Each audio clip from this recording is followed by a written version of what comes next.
अंगदान महादान को लेकर लोगों में जागरूकता लाने के आशय से एसएसजी अस्पताल पर एक अवेयरनेस कार्यक्रम आयोजित करवाया गया था।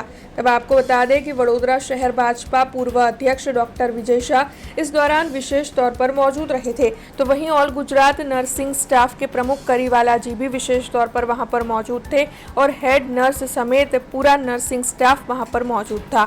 हाथ में पोस्टर बैनर लिए बड़े से बैनर की चेन बनाते हुए उपस्थित इन सभी की ओर से अंगदान महादान का संदेश लोगों तक पहुंचाया गया।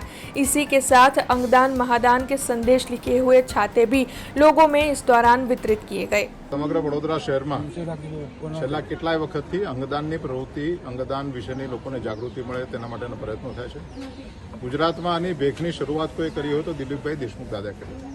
એમને પોતે લીવરનું પ્રત્યારોપણ કર્યું। ત્યાર પછી એમને પહેલી વાર ખબર પડી કે લીવરનું પ્રત્યારોપણ કરવામાં કેટલી એમને મુશ્કેલી પડી। એમણે નક્કી કર્યું કે જ્યારે સમગ્ર દેશમાં સૌથી વધારે રક્તદાન સૌથી વધારે ચક્ષુદાન જો ગુજરાતમાં થતું હોય તો અંગદાનમાં ગુજરાત શાના માટે પાછળ રહેવું જોઈએ અને માટે એમણે સમગ્ર રાજ્યમાં લોકો અંગદાન કરે લોકોને પ્રેરણા મળે તે પ્રકારના કામોની શરૂઆત કરી અને આજે આપણને કહેતા આનંદ થાય કે સમગ્ર દેશમાં બીજા નંબર પર અત્યારે ગુજરાત અંગદાનમાં અગ્રેસર રહ્યું છે અને એનો સમગ્ર શ્રેય જો કોઈને ભાગે જાય તો દિલીપભાઈ દેશમુખ દાદા અને તેમની સમગ્ર ટીમને જાય છે। વડોદરાની એસએસજી હોસ્પિટલ અહીંયાના જે બધા નર્સિંગના સ્ટાફના બહેનો છે દર્દીને જ્યારે કોઈ પણ મુશ્કેલી પડે ત્યારે સૌથી નજીક જો દર્દીની કોઈ હોય તો આ નર્સિંગ સ્ટાફના બહેનો છે। દર્દીનું જ્યારે બ્રેન ડેથ થાય અને જે સમય છે તે સમયે એવું નક્કી કરવાનું થાય કે એના કુટુંબને એવું કહેવાનું થાય કે ભાઈ હવે આને બ્રેન ડેથ થયું છે અને એનું અંગ છે તે બીજા કોઈને કામ લાગે ત્યારે એની સૌથી નજીકમાં જો કોઈ હોય જેના પર સૌથી વધારે વિશ્વાસ કોઈને હોય કે આ નર્સિંગનો સ્ટાફ છે ને આ નર્સિંગના સ્ટાફને આજે અંગદાનની પ્રતિજ્ઞા લેવડાવી છે। વરસાદની સિઝન ચાલે છે માટે એ જ્યાં જાય ત્યાં આગળ અંગદાનની આ વાતને લોકો સુધી લઈ જાય તેના માટે એમને એક સરસ મજાની અંગદાનની છત્રી પણ આપવામાં આવી છે।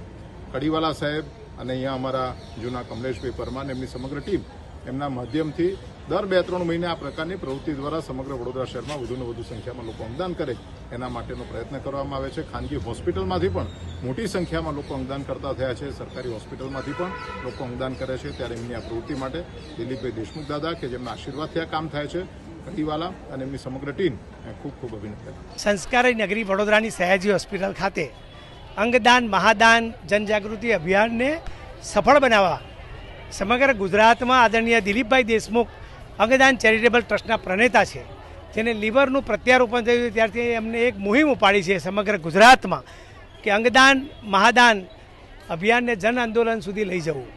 બ્રેડ ડેથના કિસ્સામાં જરૂર પરિવારજનો અંગદાન કરે અને કોઈને કિડની કોઈને લીવર કોઈને હૃદય કોઈને આંતરડા કે કોઈને પેનક્રિયાઝ મળે તો બીજાના જીવનમાં જરૂર રોશની આવે।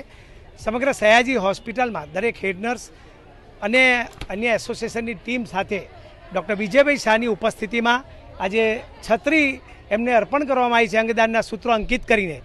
એક સ્ટાફ નર્સ એક હેડ નર્સ 100 લોકોને એનું અંગદાન અંગે સમજ આપે। સમાજ ડૉક્ટર અને દર્દી વચ્ચેની જે કડીરૂપ હોય તો એ નર્સિસ છે। નર્સિસની વાત દરેક દર્દી સમજી શકે છે, એના પરિવારજનો સમજી શકે ત્યારે અંગદાનનું મહત્ત્વ સમજાવે અને બ્રેન ડેથના કિસ્સામાં અચૂક અંગદાન કરીને જે લોકોને કિડનીની જરૂર છે, લીવરની જરૂર છે, હૃદયની જરૂર છે એને અંગ પ્રાપ્ત થાય, એના જીવનમાં અચૂક રોશની આવશે।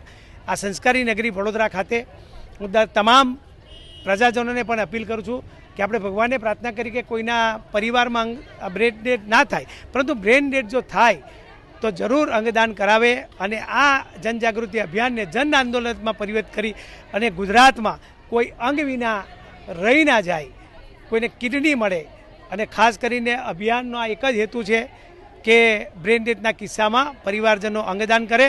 એ જ દરેકને અપીલ। ભારત માતા કી જય, વંદે માતરમ। हमसे जुड़े रहने के लिए हमारे YouTube चैनल को सब्सक्राइब करें और नई वीडियो की नोटिफिकेशन के लिए बेल आइकॉन को दबाएं।